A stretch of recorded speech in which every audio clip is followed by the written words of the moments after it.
5 minutes after 11 o'clock. Thank you for tuning in. You still have your Christmas tree up? Do you have an angel on your Christmas tree? Do you ever have the children ask you, are there really angels out there? Are there really angels? I have shared with this audience the fact that I had an angel encounter when I was 4 years old.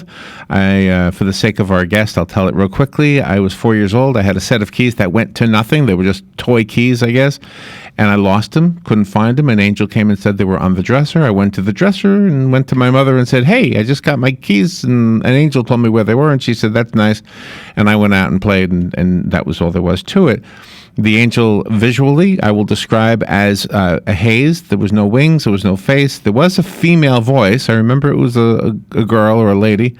But that's all I remember. And I went through my whole life wondering, why did I see an angel at that moment when other times in my life I haven't? Like, things go really wrong. I'm just losing your keys as a 4-year-old that don't go to anything anyway. There's no big loss. And I often thought, well, maybe the whole purpose was so that I know there's an angel. And certainly many, many times in my life, there have been times when I had to wonder, gosh, was I just protected in some divine way? I don't know. My dad, when he was he had a bleeding ulcer when he was in the police department, and he almost died. And he moonlighted as a custodian at a church, and the pastor from that church came to pray for my dad. And my dad told the story, and my dad was not one to tell about angels. He was a New York cop, if that makes sense to you. They just didn't say those kinds of things. But anyway, the pastor said a prayer, and my father said he saw an angel behind the pastor. Our next guest has seen angels also. His name is Bruce Van Natta. He is a mechanic. Doctors claim he is the only person in the world known to have lived after having 5 arteries severed. The doctors do not know why he is alive today. He went on to become an inspirational speaker, and he has, I don't know if it's a book or a series called Angels Among Us, recounting stories of everyday men and women who are alive today because of divine intervention. Bruce Van Natta, what a fascinating topic and perfect timing for the holidays. Good morning, Bruce. How are you? Good morning. I'm doing great. Where are you? Where are you calling from? I'm calling from cold tundra up here in central Wisconsin. My partner's not here right now. Robin is from Wisconsin, but she's hanging out with her family today. So, what happened? How did you have 5 arteries severed? What happened? Well, I was in a bad accident. As you said, I was a mechanic, and at the accident scene saw the angels, and also, as you mentioned, I travel around and share these stories. And just like Larry, just like you had the story where you saw it as a child, and your dad had his story. What amazes me is, as I've traveled around and spoken over 1,000 times in the last 10 years at different places, all the different people who come up afterwards and tell me their own angel stories. And it's similar to yours, where it's just like a lot of times there was nothing tragic going on, and it seems like, and then there are definitely those times where something dramatic is going on, and then the angels show up as well. So it seems it's a lot more common, I think, than most people would tend to believe, but people usually don't share those stories. Yeah. Do you know, there are times in life when I will do something, and somebody will say, are you sure that's what happened? And then I will question my own judgment. I will question my own self. Do you know this one story about seeing the angel? When people say to me, I believe you believe it, but I don't believe it. It doesn't change. Right, it doesn't change my mind at all. I know for a fact that I saw an angel. That's how confident I am in this particular story. Right. And I would say the same thing. And I guess where I've come to with that whole situation is people a lot of times have their minds made up before you ever tell them anything. So maybe some people listening today, and they've got their mind made up that angels are real. Well, they're going to believe it. And maybe there's some people that are on the fence and they're saying, well, maybe it's real, maybe it's not. Let's listen to the story. And then there's always an element of people that just have their mind made up. It's like, no way, that's not possible. And no matter what you say, I'm not going to believe it. So I want to know a little bit more about this specific story. Did you see 2 angels? Is that right? Yeah, yeah. You had mentioned at the beginning about Angels Among Us. That was a series that I didn't do. It was a series on television called Angels Among Us. I did write a couple books myself about it, but that wasn't that. That was just Angels Among Us was just a TV series that I was on. Oh, okay. And so I was. You were featured yeah, on it. Featured on it. Yeah. Okay, so what the accident was in the garage, or were you actually driving when you had the accident? No, I was. I owned my own business where I went around and I did on-site diesel repair. And so I had a big service truck with all my tools on it, and I would just show up at facilities to overhaul diesel engines, basically, fix diesel engines. And so it was in 2006, so it's 10 years ago. This last November is when it happened. And so we just had the 10-year anniversary. I was working about an hour south of our home, right here in the central Wisconsin area, at a logging company that had logging trucks and so forth, logging equipment. And I was working on this logging truck. I had started on a Tuesday. This was now Thursday. It had been a 3-day job, driving back and forth every day. And it was at the end of the night, and I just basically finished up my part of the job, which was to get this coolant leak on this big diesel engine fixed on this logging truck. So they had their own mechanic. He had been working with me the 3 days at this logging company, and so the truck wasn't completely done, but it was as done as far as I'm concerned. All the technical stuff that he couldn't do that I did, I was done, and I'm just wiping my tools off, just getting ready to leave. And it's a Thursday night, and the guy, he's going to come the next morning, Friday, and finish it up. He's going to finish the stuff that he could finish. I had the technical stuff done, and so I'm just getting ready to leave, and the guy says to me, "Hey, before you go, would you just look at one more thing?" And I said, "Sure, what is it?" And he said, "I've got this big dirty spot on the engine." He said, "I know it must be seeping oil out of somewhere." He said, "I can wipe it off. Within a couple of weeks, it comes back." He said, "Can you just diagnose that?" And so I said, I said, "Sure, where is it?" He said, "In the front of the engine towards the bottom." So maybe, Larry, you or people listening, they have never had the opportunity or the desire to look underneath a big diesel truck. No. If you were to get underneath and look from the front bumper towards the back, like get on your knees and look underneath the truck, you'd see that the lowest thing to the ground is the front axle. And the reason why is it's a dropped axle. And it just means that the axle comes out of the wheels and drops down from side to side. So it's pretty low. Okay. And that axle has got 5 to 6 tons of weight, so 10 to 12,000 pounds of weight on the front axle just alone. And he had jacked that axle up and removed one of the wheels. And so when I got on his little creeper, little thing that mechanics use to go underneath vehicles, I laid on my back on the creeper, and I went underneath the truck. And the engine's been running, 15, 20 minutes to test our other repair that I just finished. And the wheel is still off. Unfortunately, Leonard had not used any jack stands or any safety equipment to hold it up. It's just underneath. The jack is just holding up this 10 to 12,000 pounds of weight. So I lay on my back. I go underneath it, and I say to him as I'm going underneath, "Why don't you jump up inside and shut the engine off? I don't need it running for that." It's been on this jack for 3 days. I felt pretty confident that it was, pretty secure. And so I go underneath it. I'm laying on my back, and that axle is directly where I stopped. The axle is directly above my belly button.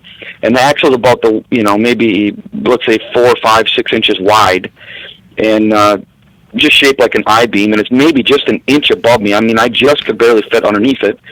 He gets in the truck, and when he did, the weight of the truck shifted a little bit, and that jack slipped out, and that 10 to 12,000 pounds of weight came down across my midsection, basically like a blunt guillotine, and crushed my body in half. So, if you can imagine this crazy loud bang noise as it came down. Now, luckily, the driver's side wheel was still attached. The passenger side wheel was off, but I was right in the middle of the truck, dead center with the center line. So when the axle came down and hit the cement, I could reach out and touch it with my left hand, if you can picture that, laying on your back. I could reach out and touch the axle with my left hand. It's touching the cement. And if I reached out with my right hand, the axle isn't touching the cement, so it's coming up at an angle from the left to the right. But when this thing fell on me on impact, it fell with such force that it just flattened me out in the middle, and blood shot out of my body, out of my mouth.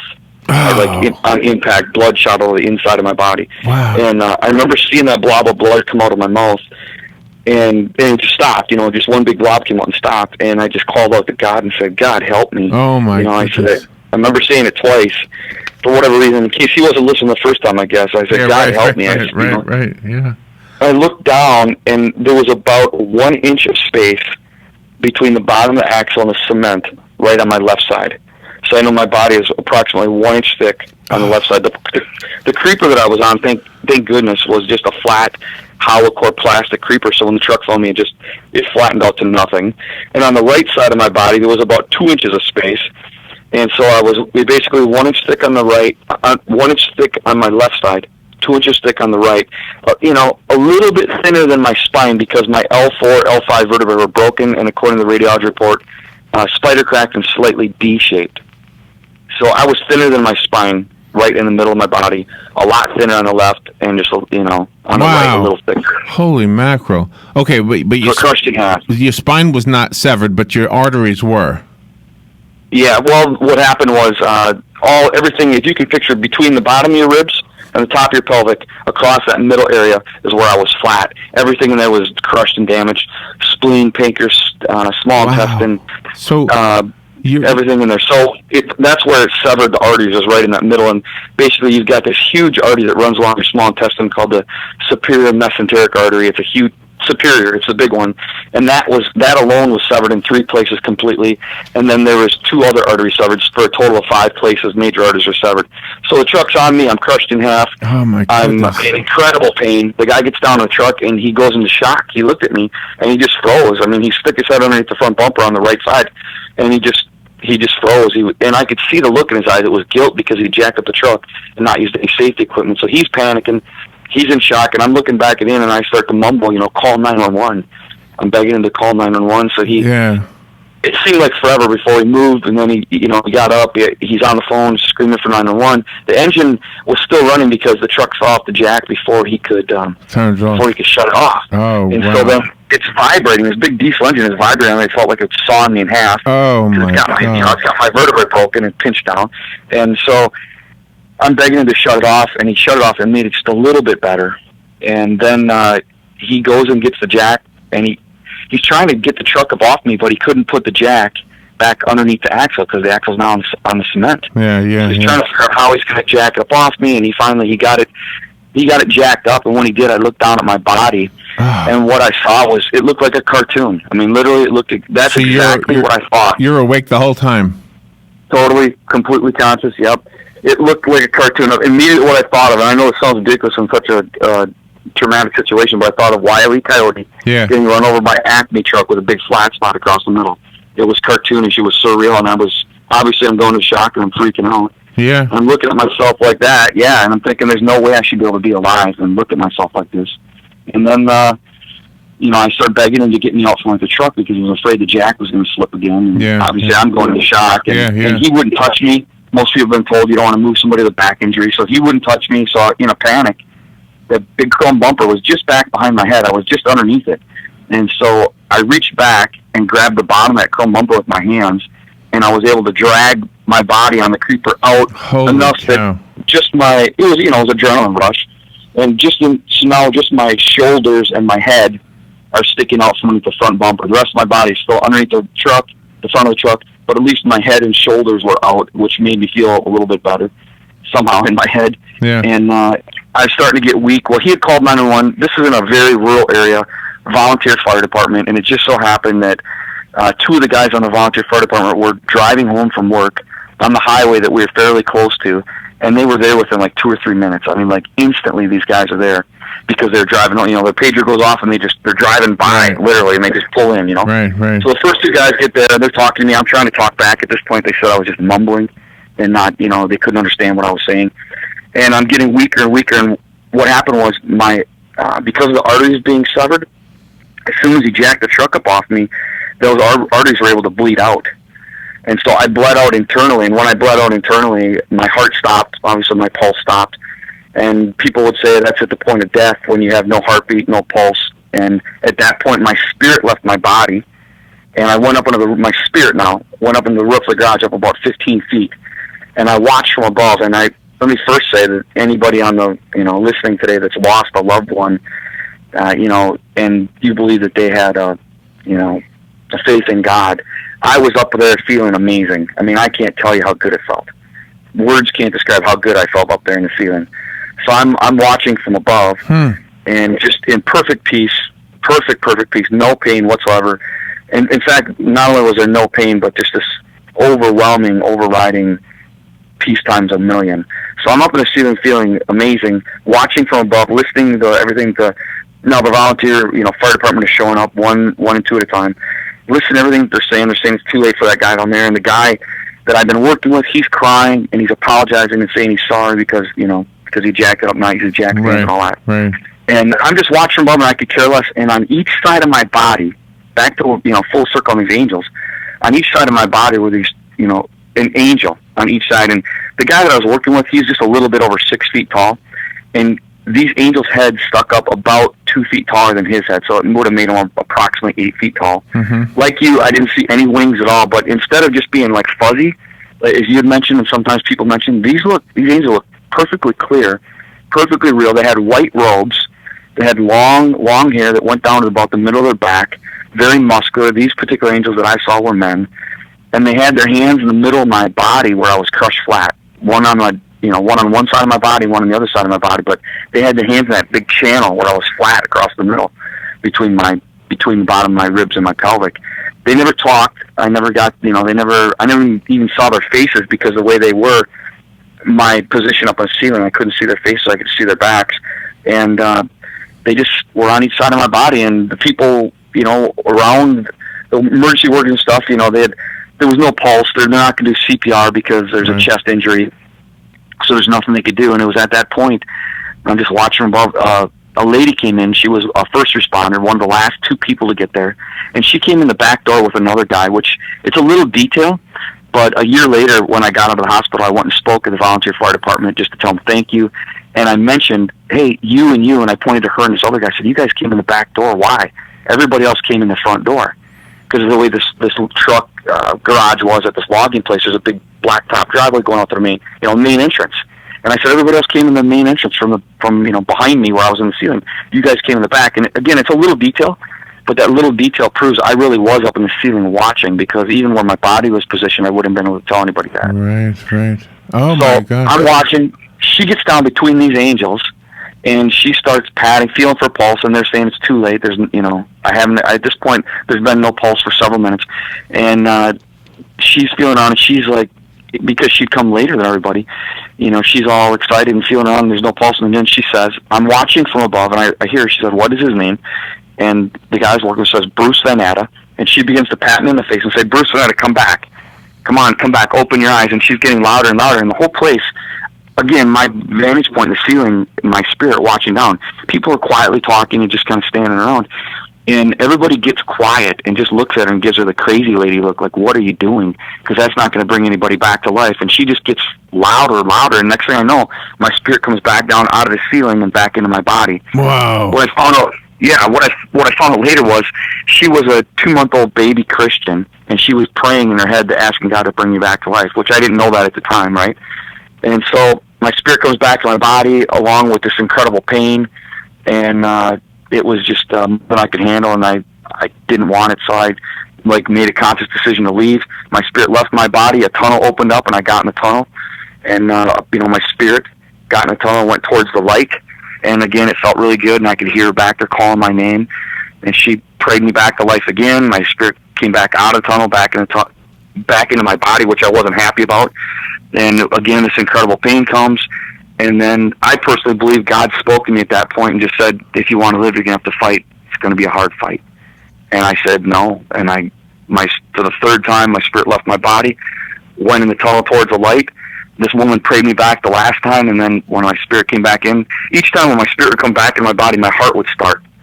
And she's looking at me, she said, Mister, when I came back in the last time, she said, Mister, what do you have to fight for? You need to fight. You're on the verge of life and death. Do you have a wife? Do you have children? And it hurt too bad to fight for me, but I had completely forgotten that I had 4 small children and my wife. Oh, and I realized, oh my gosh, they need me. They need me. She said, what do you have to fight for? And when she mentioned, do you have a wife, do you have children, I thought of them. So she said, keep your eyes open. They ended up med flighting me to the state's biggest trauma center with 5 arteries severed. Doctors make the claim that I'm the only person they can find in the world who's lived with 5 arteries severed. And it stretched out for over 2 hours. From the point the truck found me till they were able to operate on me, it was a 2-hour period of time. They say if you have 1 major artery severed, you've got 8 to 10 minutes maximum, and I had 5, and it was over 2 hours. So I believe I mean, there's the proof that the angels were there to, whatever they were doing with the arteries, holding me together, whatever they were doing there, ministering to my body. And let me just say this, I wasn't like Mr. Super Religious guy. I came out of, 20 years of smoking pot and partying and drinking all the time and that kind of a life. So it wasn't like I was Mr. Religious guy either. So how are you now? Good. I mean, I spent a year in a hospital. I had 5 major operations, spent some little bit of time in rehab after that.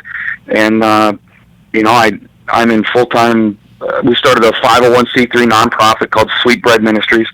I travel around mainly North America and share this testimony. We do a lot of humanitarian aid. We focus on that. So we built a couple orphanages, and we just finished this year building a school in Central Honduras that has 300 kids in it. And, we do, widow feeding for the poor and different things like that as well. But wow. I travel around and speak at a lot of churches and some jails and schools and stuff and just tell my story and say, if God had sent angels for me when I called out and said, Lord, help me, he'd do it for anybody because I'm the last guy that deserves it. So that's pretty much my... That is my gosh, I'm so glad you told the story the way you did. I think anybody who listens to this, whether it was live just now or on the podcast that we'll be putting on the internet, something will happen within them. They will find something, some hope, perhaps, just from your story. Well, that's my hope. That's what I dedicated my life to doing now for the rest of my life. I'm no longer a mechanic. I do this, exactly what we're doing right now, share this testimony 50, 60 hours a week. I pray for people. I just want to... The Bible says, freely have you received, now freely give. So I just want to give back because it's like a second chance in life. Wow. 10 years ago. Yeah. How was your Christmas? It was good. It was cold. I mean, we're a lot...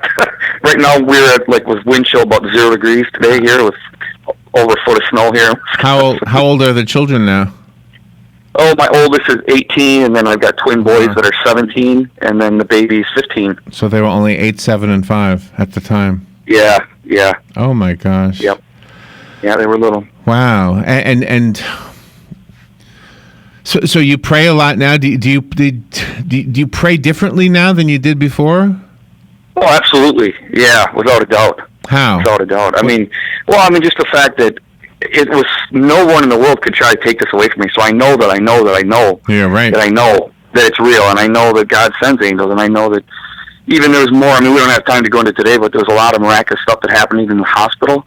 They did not expect me to live at all. I should have never made it to the hospital, and even then, a guy came all the way from New York. He said that God woke him up 2 mornings in a row, and he came all the way from New York to the hospital and prayed for me after I'd been there months, and literally a miracle happened. In fact, my story is so well documented.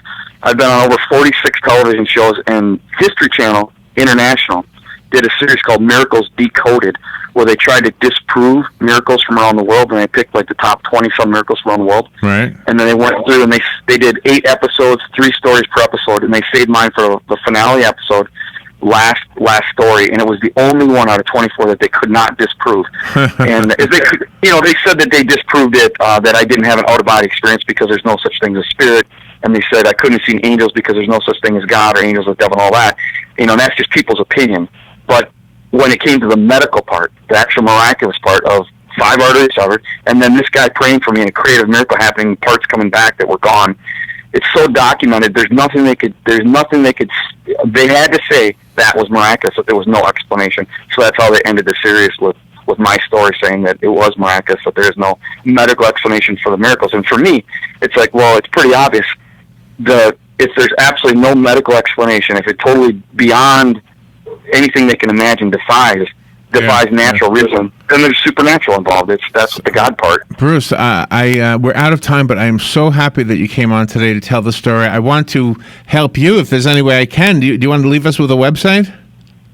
Oh, sure. Our website is sweetbreadministries.com or .org, either one, sweetbreadministries.com. Okay. And I've written a couple books, Saved by Angels and A Miraculous Life. Saved by Angels and A Miraculous Life. You can get them both on Amazon. And every time we sell a book, we give one away. So it's not a moneymaker for us at all. we give them away into prisons and jails. And I just was doing the math. We've given away over $200,000 worth of those books in the last 10 years. Wow. Bruce Van Natta, what a great interview. I didn't really interview you. You just went and told the whole story. I'm so glad you did. Sweetbreadministries.com. Please go to the website and invite Bruce to come speak at your church. You will be saving people, Bruce. Thank you for being on the air with us today. Thanks, Larry. Have a good day. All right. We'll be right back. This is WOCA Ocala. The town center of Aurora, which is what drew all of these people who were up to no good. Police Sergeant Chris Amsler, 5 were arrested. Arrests also made at 2 Tennessee malls. Police near Cleveland used pepper spray to disperse a crowd after a mall fight. Disturbances also took place at malls in New York, New Jersey, and Texas. 6 escaped, 1 still on the lam after a Christmas Day jailbreak in Cobb County, Tennessee. Armando Fanes.